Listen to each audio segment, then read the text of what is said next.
সরকারে কারা থাকবে সেসব নাম ঘোষণা করবে বৈষম্যবিরোধী ছাত্র আন্দোলন।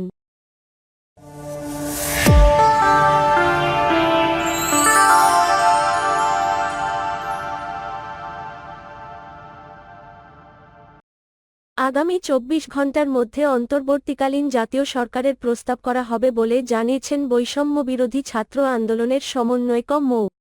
নাহিদ ইসলাম। তিনি বলেন, এই অভ্যুত্থানকে শহীদ ছাত্র জনতাকে উৎসর্গ করছি। যারা এই আন্দোলনে শহীদ হয়েছেন তাদের জাতীয় বীর হিসেবে ঘোষণা করছি। আজ রোববার রাত ৯টার দিকে রাজধানীর তেজগাঁওয়ে এক সংবাদ সম্মেলনে এসব কথা বলেন নাহিদ ইসলাম।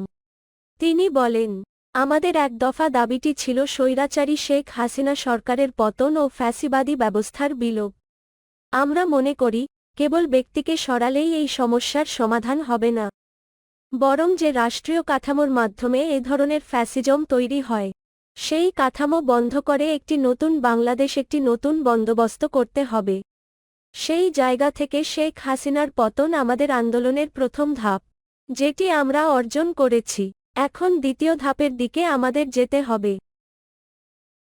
নাহিদ ইসলাম আরও বলেন, আমরা মনে করি, এই যে অভ্যুত্থানকারী ছাত্র নাগরিক, তাদের প্রস্তাবে আগামী ২৪ ঘণ্টার মধ্যে আমরা একটি অন্তর্বর্তীকালীন জাতীয় সরকারের প্রস্তাব করব।